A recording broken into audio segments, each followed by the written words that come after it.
Hi, my name is Nurul, and today we're gonna dive into the sleep world. But before that,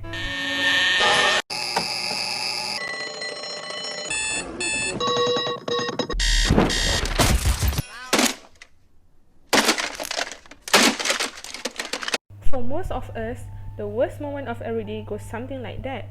And yeah, welcome back from the world of sleep.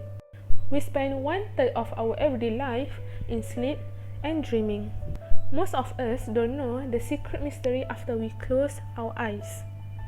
People tend to think when we sleep, our brain are basically shutting down, but neuroscience are telling us differently. Human sleep patterns are controlled by two competing networks of chemical and electrical signals in the brain. During our working hours, neurotransmitter release deep within our brain, keeping our cerebral cortex alert and prime our consciousness. But throughout the day, our speedy neurons break down ATP for energy. Adenosine as the byproduct builds up and activates sleep control neurons near the hypothalamus. A special region in the center of our brain acts as our master biological clock. Light-sensitive cells in our retinas of our eyes pick up the signals and send deep into our brain region, training neurons to sync up with the Earth's 24-hour cycle of day and night. The circadian rhythms are the control switch that tell us when to feel sleepy or awake. As the world goes dark, the master switch tells our pineal gland to increase the levels of hormone melatonin in the bloodstream, sort of like a chemical lullaby. Melatonin in our bloodstream will cause our body to become fatigued, sleepy, and lower our body temperature. Together, our neurochemistry sends us one message to our body: when it's dark, it's time to go to bed. Unfortunately, nowadays our nights have been brighter. People been living in light pollution, thanks to this man, Thomas Alva Edison. Edison thought that sleep is useless and a waste of time, even though he took several naps a day. But despite his hypocrisy to work more, sleep less makes a better person, he had changed the world. Now, why we need sleep and what happens when we sleep? Our sleep can be divided into two main types.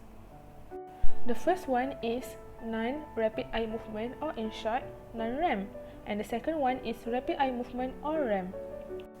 Non-REM sleep subdivided into 4 stages 1 to 4, increasing in depth of sleep. When we start to sleep, we will go into those light stages of non-REM sleep.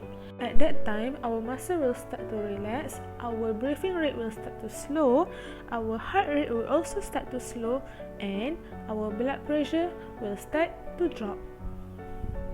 Then, we will go deeper into our non-REM sleep, which are stage 3 and 4. Now, all of a sudden, the brain erupts with huge, big, powerful brain wave, and it's time for our body to recharge its immune system, overhaul our cardiovascular system, and consolidate memories and fix them into our brain. Finally, we will enter REM sleep. At this phase, we will have the most vivid and hallucinogenic types of dream.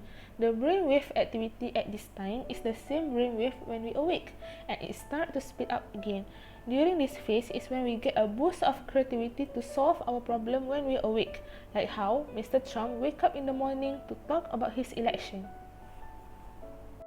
A complete of one phase of non-REM and REM makes one cycle of sleep that usually takes 90 minutes. A healthy person will sleep with 4 to 5 cycles per night.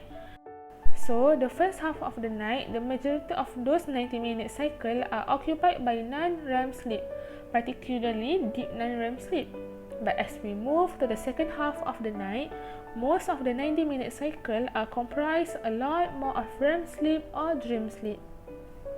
Tick tock, as the clock ticking, and now it's time for me to go to sleep. Thank you for watching this video. Goodbye.